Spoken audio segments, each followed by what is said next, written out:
तो आइए विद्यार्थियों, आज हम पुनः कवि कुलगुरु कालिदास द्वारा विरचित रघुवंशम महाकाव्यम के द्वितीय सर्ग का अध्ययन करते हैं। तो बिना समय गवाए हुए सीधे अपने विषय पर चलते हैं। तो सबसे पहले इसका हम लोग संदर्भ समझें। तो संदर्भ आपका इस प्रकार से होगा कि प्रस्तुत श्लोक महाकवि कालिदास द्वारा विरचित रघुवंश महाकाव्यम के द्वितीय सर्ग से अवतरित है। इसके बाद चलते हैं श्लोकों के अर्थ की ओर।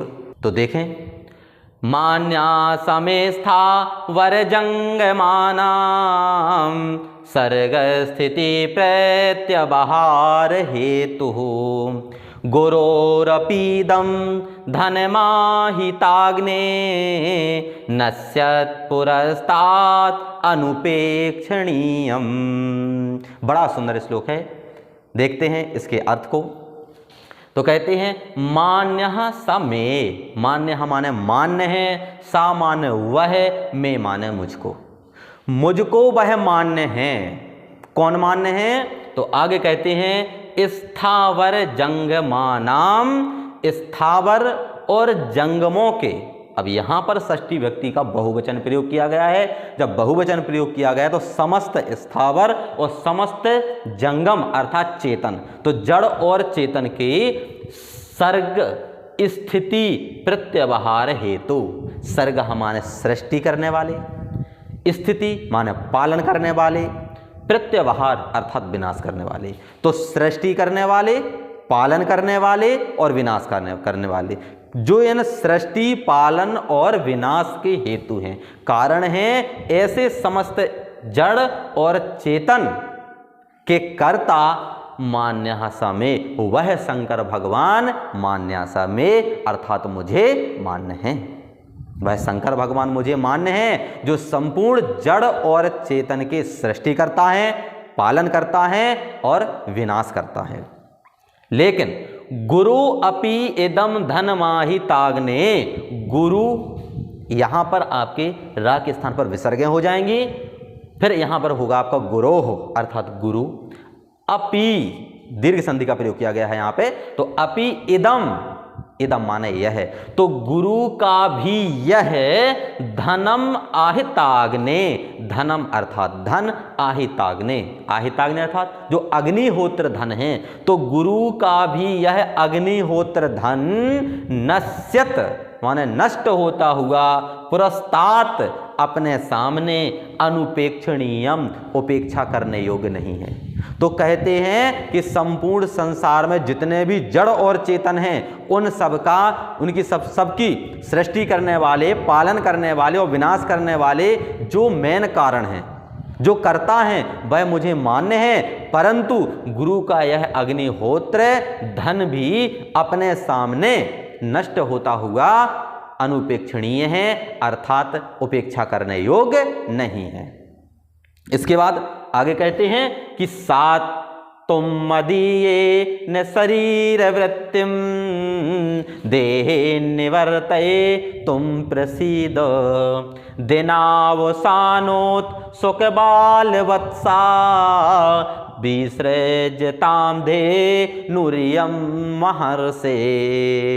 अगले श्लोक में राजा दिलीप कह रहे हैं। तो पहले आप देखें कि यहां पर राजा दिलीप ने दोनों परिस्थितियां अपने सामने रख दी हैं कि एक तो भगवान जो शंकर हैं, मैं जानता हूं कि संपूर्ण सृष्टि का पालन करने वाले हैं, वही सृष्टि करने वाले हैं और वही संहार करने वाले हैं, मैं यह जानता हूं, वो मेरे मान्य हैं, मैं उनको भी मानता हूं, वह मेरे पूजनीय हैं, परंतु मैं गुरु की भी उपेक्षा नहीं कर सकता हूं। अब यहां पर दोनों विडंबनाएं उत्पन्न हो रही हैं। तो राजा दिलीप सोचते हैं कि दोनों समस्याओं का हल क्या है, अर्थात मैं ऐसा कौन सा कार्य करूं जिससे ना तो भगवान शंकर का अपमान हो और ना ही मेरे गुरु की भी उपेक्षा हो। तो वह बहुत सोचने के बाद यह निर्णय कर लेते हैं, कहते हैं कि सा तुम मदीये न शरीर वृत्तिम, सा माने वह तुम माने तुम, मदीयेन माने मेरे द्वारा, शरीर वृत्तिम शरीर की वृत्ति को, देहेन अर्थात शरीर से, निवर्तय तुम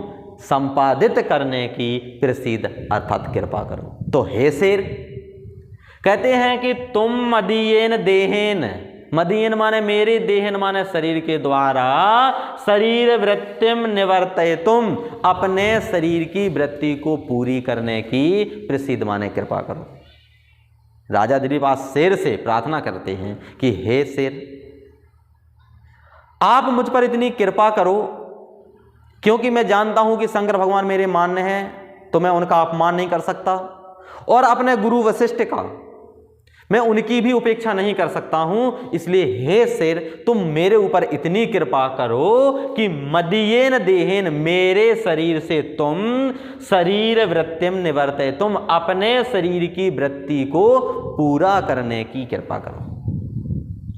मुझ पर केवल इतनी कृपा कर दो, क्योंकि दिनावसानोत्सुक बाल वत्सा, दिना अवसानोत अर्थात दिन के अवसान समय पर, सायंकाले, जब दिन का अंत होता है तो सायंकाले उत्सुक बाल वत्सा, उत्सुक होता होगा बाल वत्सा, क्योंकि जो इसका बछड़ा है वो अभी छोटा है, इस गाय से मिलने के लिए अत्यधिक उत्सुक होता होगा।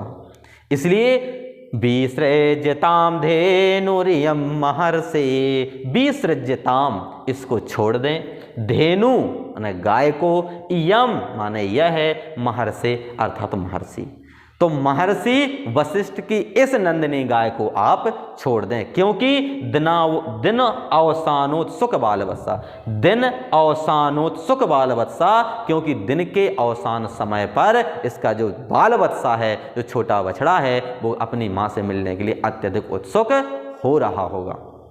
आपने देखा होगा कि जैसे ही गायें जंगल में चरने के लिए जाती हैं और वहां से आती हैं और उनका बछड़ा यदि छोटा होता है तो वह अपने बछड़े से मिलने के लिए अत्यधिक उत्सुक होती हैं, और उसका जो बछड़ा है वह भी अपनी मां से मिलने के लिए अत्यधिक व्याकुल रहता है, उत्सुक होता है कि जैसे ही मां आए मैं उससे मिल सकूं। तो यहाँ पर राजा दिलीप कह रहे हैं, उन्होंने अपनी समस्या का समाधान इस प्रकार से ढूंढा है जिससे उनकी किसी भी प्रकार से अपकीर्ति ना हो। तो वो कहते हैं कि हे शेर, आप मुझ पर इतनी कृपा करें कि आप मेरे शरीर से, मेरी देह से अपने शरीर की क्षुधा को शांत कर लें, अपनी भूख को मिटा लें, क्योंकि दिन के अवसान समय पर इस गाय का जो बछड़ा है वह अपनी मां से मिलने के लिए अत्यधिक व्याकुल हो रहा होगा। इसलिए आप गुरु वशिष्ठ की नंदिनी गाय को छोड़ दें। और जैसे ही राजा दिलीप ने शेर के समक्ष अपना इस प्रकार का प्रस्ताव रखा तो आप देखें आगे क्या प्रतिक्रिया होती है।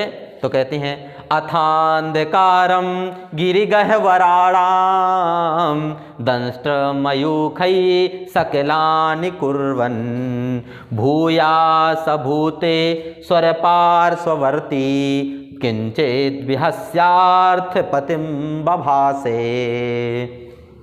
अथांधकारम, जब राजा दिलीप ने कहा कि आप नंदिनी गाय को छोड़ दें और मेरे शरीर से अपने शरीर की भूख को मिटा लें, अर्थात आप मुझे खा लें, तो कहते हैं अथांधकारम, अथ माने इसके पश्चात, अंधकारम माने अंधकार को, गिरि गह्वराणाम, गिरि माने पर्वत की, गह्वराणाम माने गुफाओं का, तो पर्वत की गुफाओं का अंधकार, दंष्ट्र अर्थात दांत की, मयूखई, मयूखी अर्थात किरणों के द्वारा, तो दांतों की किरणों के द्वारा, सकलानि कुर्बन, सकलानि माने टुकड़े टुकड़े अर्थात छिन्न भिन्न, कुर्बन माने करता हुआ, भूयः माने पुनः, सा माने वह, भूतेश्वर, भूतेश्वर अर्थात भूतों के ईश्वर भगवान शंकर का पार्श्ववर्ती, पास में रहने वाला जो अनुचर है वह किंचित विहस, किंचित माने कुछ, विहस माने हंसता हुआ, अर्थपतिम बभासे, राजा दिलीप से बोला। अर्थपति माने राजा, तो राजा दिलीप से वह बोला। तो पर्वत की गुफाओं के अंधकार को अपने दांतों की किरणों के द्वारा छिन्न भिन्न करता हुआ, पुनः वह भगवान शंकर का पार्श्ववर्ती जो अनुचर है वह किंचित माने कुछ भी हंसते हुए राजा दिलीप से बोला। जब राजा दिलीप ने शेर से कहा कि हे शेर, आप मेरे शरीर से अपने शरीर की क्षुधा को शांत करने की आप कृपा करें, क्योंकि इस गाय का जो बछड़ा है वह गाय से मिलने के लिए अत्यधिक उत्सुक हो रहा होगा, इसलिए आप वशिष्ठ की गाय को छोड़ दें। तो शेर ने जब इस प्रकार की राजा दिलीप की बात सुनी तो शेर थोड़ा हंसते हुए बोला और जैसे ही वह किंचित भी हंस, किंचित माने कुछ हंसा, वह ज्यादा नहीं हंसा, किंचित भी हंस, कुछ हंसा, थोड़ा मुस्कुराया है, और केवल उसके मुस्कुराने मात्र से अंधकारम गिरिवग्गह वराणाम, पर्वत की जितनी भी गुफाएं हैं संपूर्ण गुफाओं का अंधकार उसके दांतों की किरणों से छिन्न भिन्न हो गया। और इस प्रकार से वह हंसता हुआ भूयः पुनः स भूतेश्वर पार्श्ववर्ती किंचित व्यस अर्थपतम भवा से वह थोड़ा हंसता हुआ राजा दिलीप से इस प्रकार से बोला। अब अगले श्लोक में जो शेर राजा दिलीप से कहता है तो आप इसको देखें। वह समझाता है कि एकात पत्रम जगतः प्रभुत्वम नवम वयः कांतमिदं वपुश्च अल्पस्य हेतो बहुहातुमिच्छन् विचार मूढ़ा प्रतिभासि में त्वम। शेर उन पर हंसता हुआ कहता है कि एकात पत्रम जगतः प्रभुत्वम, एकात पत्रम, एकात पत्रम, एक छत्र, जगतः संसार की, प्रभुत्वम अर्थात प्रभुता है। हे राजन, तुम्हारे पास संपूर्ण संसार का एक छत्र राज्य है, आप संपूर्ण संसार के एकमात्र स्वामी हैं, आप एकमात्र प्रभु हैं। नवम वयः, नवम वयः, नवम माने नई, वय माने अवस्था है। हे राजन, आपकी नई अवस्था है।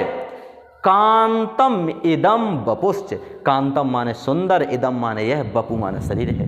हे राजन, आपका जो शरीर है वह अत्यधिक सुंदर है। अल्पस्य हेतु बहुहातुमिच्छन्, जिसके पास संसार का एक छत्र राज्य हो, नई उसकी अवस्था हो, इतना सुंदर वपु शरीर हो, तो आप यह सब कुछ उस गाय के ऊपर देने के लिए तैयार हैं। मतलब अल्पस्य हेतु हो, अल्पस्य माने थोड़े के लिए, हेतु बहुहातुमिच्छन्, बहु माने बहुत कुछ, हातुम माने नष्ट करने की, इच्छन माने चाहते हो। आप थोड़े के लिए बहुत कुछ नष्ट करना चाहते हो तो विचार मूढ़ा, विचारों से मूढ़ है, प्रति भासी, प्रतीत हो रहे हो, मैं माने मुझे, तुम माने तुम। हे राजन, तुम मुझे विचारों से अत्यधिक मूढ़ प्रतीत हो रहे हो, क्योंकि अल्पस्य हेतु बहुहातुमिच्छन्, क्योंकि तुम थोड़े से लाभ के लिए, थोड़े के लिए बहुत कुछ देना चाहते हो। तुम एक गाय के ऊपर या एक गाय के पीछे तुम अपने इस सुंदर शरीर को नष्ट करना चाहते हो। जिस राजन के एक छत्र संसार में राज्य है, एक छत्र जिसकी प्रभुता है, नवम वया नवीन अवस्था है, कांतम इदम वपुश्च सुंदर जिसका शरीर है, अल्पस्य हेतु बहुहातुमिच्छन् विचार मूढ़ा प्रतिभासे में तुम, अर्थात थोड़े के लिए बहुत कुछ चाहते हो, मुझे तो विचार मूढ़ा प्रतिभासित में तुम, विचारों से तुम मुझे अत्यधिक मूढ़ प्रतीत होते हो। तो कुंभोदर नाम का शेर इस प्रकार से राजा दिलीप को हंसते हुए अपने वचनों को इस प्रकार से कहता है, उन्हें इस प्रकार से समझाता है।